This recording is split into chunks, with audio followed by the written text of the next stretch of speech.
Next gen நேயர்கள் அனைவருக்கும் இனிய நல்வாழ்த்துக்கள். எல்லோரும் நன்றாக இருப்பீர்கள். இதோ ஆவணி மாசம் பிறக்க போகிறது. ஐயா, ஆடி மாதத்துல ஏதாவது ஒன்று நல்லது நடக்குமான்னு எதிர்பார்த்துக்கிட்டு இருந்தேன். கொஞ்சம் ஏதோ ஒன்று இருந்தாலும் கூட முழுசா நல்ல மாற்றங்கள் எதுவுமே இல்லை. எனக்கு இந்த ஆவணி மாசம் உண்மையிலேயே தமிழ்ல பெரியவர்கள் சொல்லுவாங்க, தை மாசம் பிறந்துருச்சுல இனிமே நல்லா இருக்கும், ஆவணி மாசம் பிறக்க போதில் இனிமேல் நல்லா இருக்கும். அப்ப அந்த தைக்கும் ஆவணிக்கும் உண்மையிலே ஒரு சில சிறப்புகள் நிச்சயமாக இருக்கின்றன. ஆவணி மாதம் பிறந்தாலே இளையவர்கள், இளம் பருவத்தினர் தங்களுடைய திருமண கனவுகளை நிறைவேற்றி கொள்ளக்கூடிய அமைப்பு கண்டிப்பாக உண்டு. ஏன்னா ஆவணி மாசத்துல தான் வருஷத்துல அந்த ஒரு மாசத்துல மட்டும்தான் பெரிய முகூர்த்த அமைப்புகள் கண்டிப்பாக நடக்கும். நிறைய கல்யாணம் அப்பதான் உண்டு. அப்ப ஆவணி மாதத்திற்கென்று உள்ள சிறப்புகள், நல்லவைகள், நல்ல விஷயங்கள், மங்கள விஷயங்கள் நிறைய நடக்கக்கூடியது ஆவணி மாதத்துடைய சிறப்புகள். ஆனாலும் தனி மனிதன் நான், உலகமே நல்லா இருந்தா கூட நான் நல்லா இல்லையேங்க. சில நேரங்களில் பாருங்க, 2 வருஷமா கஷ்டப்படுறேன், 3 வருஷமா கஷ்டப்படுறேன். இப்போது உண்மையை சொல்ல போனா மீனராசிக்காரர்களும் சிம்மராசிக்காரர்களும், அதுலேயும் உள்ள சொல்ல போனா மீனராசியில ரேவதி நட்சத்திரத்துல பிறந்தவங்களும் சிம்மராசியில பூர நட்சத்திரத்துல பிறந்தவங்க சில மாதங்களாக கடுமையான மன அழுத்தத்துல இருக்கிறீங்கன்றதான் உண்மை. கோச்சாரத்துல இந்த ராசி பலன்களை அதிகமாக பார்ப்பவர்கள், அதிகமாக கமெண்ட் கொடுப்பவர்கள் மீனராசிக்காரர்களும் சிம்மராசிக்காரர்களுமா தான் இருப்பீங்க. இவர்களுக்கு அவரவர்களுடைய வயதிற்கு ஏற்றாற் போல மன அழுத்தம் தரக்கூடிய, உண்மையிலேயே பிறந்த ஜாதக அமைப்பு தான் மெயினான ஒண்ணு. பிறந்த ஜாதகத்துல ஒரு தசாபக்தி அமைப்புகள் இருக்கும். இப்ப நாங்க பேசுற இந்த சனி பயிற்சியா இருக்கட்டும், ராகுகேது பயிற்சியா இருக்கட்டும், குரு பயிற்சியா இருக்கட்டும், மாத பலன்களா இருக்கட்டும், உங்களுடைய பிறந்த ஜாதக தசாபக்தி அமைப்புகளுக்கு கட்டுப்பட்டது, உட்பட்டது. பிறந்த ஜாதக அமைப்புகள் ஒரு 60-70% நடக்குதுன்னா, இப்ப இந்த கோச்சார அமைப்புகள்ல ஒரு 20-30% பெரிய அளவுல அதுக்கு கை கொடுக்கக்கூடிய அமைப்புகள்ல தான் இருக்கும். பிறந்த ஜாதக அமைப்புகளின் அடிப்படையில என்ன காரக ஆதிபத்திய தசாபுக்தி அமைப்புகள் உங்களுக்கு நடந்து கொண்டிருக்கிறதோ அதுல இப்ப அஷ்டமச்சனி ஜன்மச்சனி நடக்கக்கூடிய மீனராசிக்காரர்களும் சிம்மராசிக்காரர்களுக்கும் கடுமையான மன அழுத்தங்கள் கண்டிப்பாக இருக்கும். ஆக ஒரு நிலையில ஆடி மாதத்தை விட ஆவணி மாதம் நன்றாக இருக்கும் என்பதை உறுதியாக சொல்லிவிடலாம். ஜன்மச்சனி அஷ்டமச்சனி நடந்து கொண்டிருப்பவர்களுக்கு கூட ஏதாவது ஒரு வகையில நல்ல பலன்கள் கண்டிப்பாக உண்டு. தமிழ் மாத பலன்கள் எப்படி சொல்லப்படுகிறது? ஏன் இப்படி என்னங்க ஸ்பெஷலா ஆவணி மாதத்திற்கு மட்டும் ஒரு சிறப்பு அப்படின்னு சொன்னா, மாதங்களின் நாயகன் சூரியன் தான். சூரியனுடைய இயக்கத்தை வச்சுதான் மாதங்களே அமைக்கப்பட்டிருக்கு. உலகம் முழுக்க இந்த வேத ஜோதிடம் என்கின்ற அமைப்புல 12 ராசி கட்டங்கள், நம்முடைய இந்திய அமைப்புல சூரியனுடைய இயக்கத்தை வைத்து 1ஆம் தேதியிலிருந்து 31ஆம் தேதி வரைக்கும், 30ஆம் தேதி வரைக்கும் சூரியன் எங்க இருக்கிறாரோ அதான் தமிழ் மாசம். ஆவணி மாதத்துல ஜோதிட ரீதியாக சூரியன் ஆட்சி என்கின்ற அதி அற்புத ஒரு நிலைமையில இருப்பார். இந்த ஆட்சி என்கின்ற அதி அற்புத நிலைமை அந்த வருஷத்துல ஒரு நாள் ஆட்சியா இருப்பார், வருஷத்துல ஒரு மாதம் உச்சமாக இருப்பார். அப்ப இந்த வருடத்துல ஒரு மாதம் ஆட்சியாக இருக்கக்கூடிய இந்த ஆவணி மாதம் மிகப்பெரிய நல்ல அமைப்புகளுக்கு, மங்கள விஷயங்களுக்கு போற்றப்படக்கூடியதாக. ஒளி கிரகம் சூரியன் இல்லையா? ஒளி கிரகம் வீட்டுல நல்லா விளக்கேற்றி வச்சுக்கிட்டு பல 4 டியூப்லைட்டை போட்டுக்கிட்டு, அந்த காலத்துல டியூப்லைட் இல்லாத இடங்கள்ல சாயந்தரமானா விளக்கேற்றிடுவாங்க.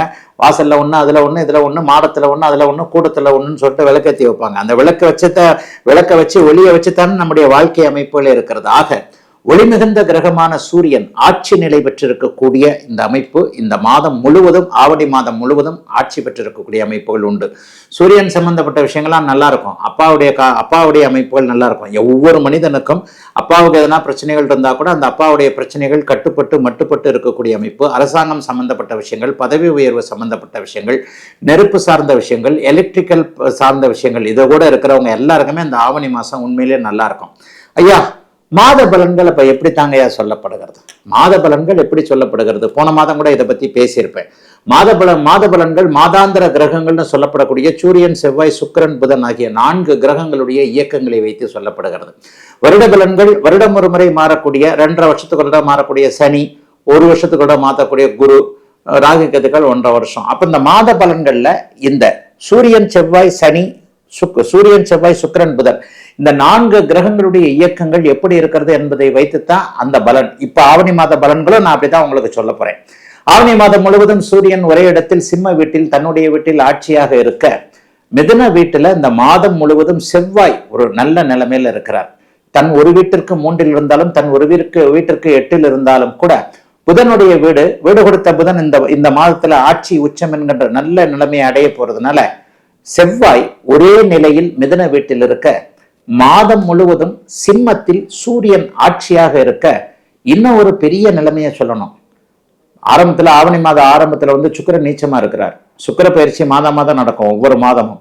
இந்த நீச்சமாக இருக்கக்கூடிய சுக்கிரன் இந்த ஆவணி மாதத்தின் பாதியில 15 செகண்ட் வாரம் 15-14 தேதிகளிலேயே உங்களுக்கு ஆட்சி என்கின்ற இன்னொரு நிலைமைக்கு வருகிறார்.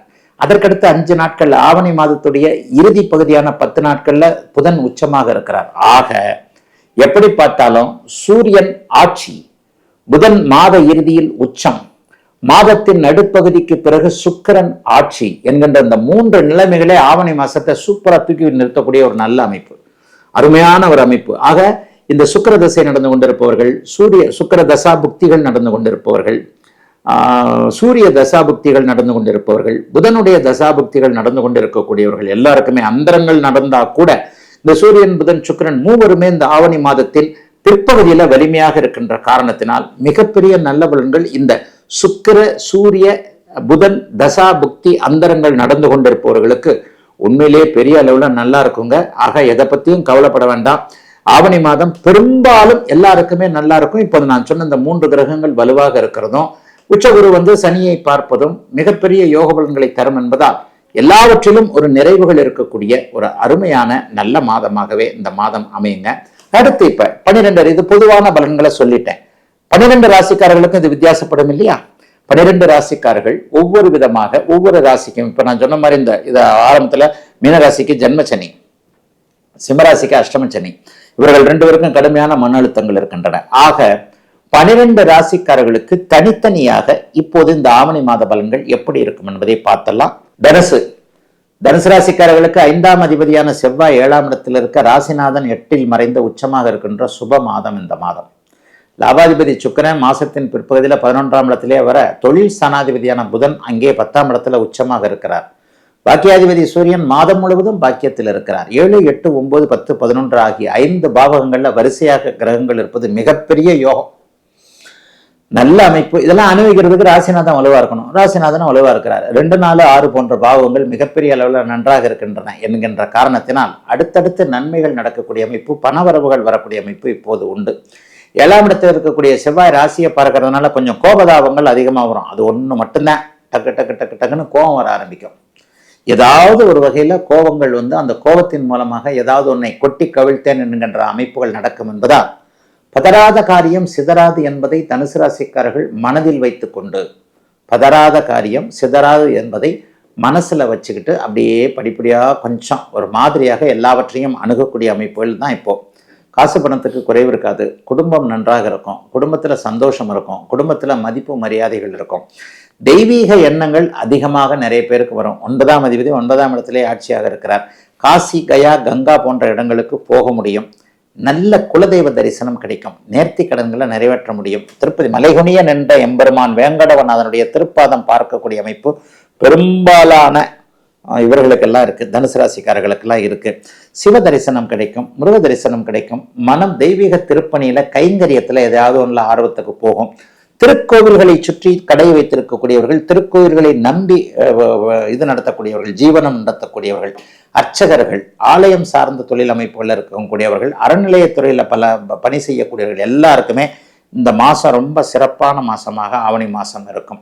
ஜீவனாதிபதி உச்சத்தில் இருக்கின்ற காரணத்தினால் பதவி பட்டம் போன்றவைகள் இப்போது இந்த மாதத்தின் பிற்பகுதியில 10 நாள்ல கிடைக்கும். பதவி உயர்வு பிற்பகுதியில் கிடைக்கும். மேற்படிப்பு படிக்கிறதுக்கான பெர்மிஷன் உண்டு. பிஹெச்டி படிக்க முடியாமல் திணறிக்கிட்டு இருக்கிறவங்களுக்கு அதற்கான அமைப்புகள் கண்டிப்பாக இருக்கின்றன. அதன் பிறகு பார்த்தீங்கன்னா 11ஆம் இடத்துல ஆட்சி பெற்ற சுக்கிரன் வந்திருப்பது பெண்கள் சார்ந்த விஷயத்துல கொஞ்சம் டிஸ்டர்ப் ஆயிட்ட அத்தனை இவங்களுக்கும் தனுசு ராசிக்காரர்களுக்கும் மிகப்பெரிய நன்மைகள் இருக்கக்கூடிய அமைப்புகள் இப்போது நிச்சயமாக உண்டுங்க. எல்லாவற்றிலும் ஒரு பெரிய நல்லவைகள் கண்டிப்பாக உண்டு. வெற்றி கிடைக்கும். தொழிலில் வெற்றி, சட்டப்பூர்வமான போராட்டங்கள்ல வெற்றி, சிறு சிறு பொருளாதார குற்றங்கள் அமைப்புகள்ல தண்டனை வந்து விடுமோன்னு பயந்து கொண்டு இருப்பவர்களுக்கு அப்படிலாம் இல்லைங்க. இந்த மாச பிற்பகுதியில வந்து 11ஆம் அதிபதி 11ஆம் இடத்துல இருக்கனால ஆட்சி பெறுவதால் கடன், நோய், வம்பு, வழக்கு போன்ற அமைப்புகள் அப்படியே தள்ளி வைக்கப்படக்கூடிய நிலைமை என எதிலும் ஒரு கூடுதல் நிம்மதிகள் இருக்கக்கூடிய, கௌரவம் கிடைக்கக்கூடிய நல்ல மாதமாக அமைஞ்சிருக்குங்க தனுசு ராசிக்காரர்கள் எல்லோருக்கும்.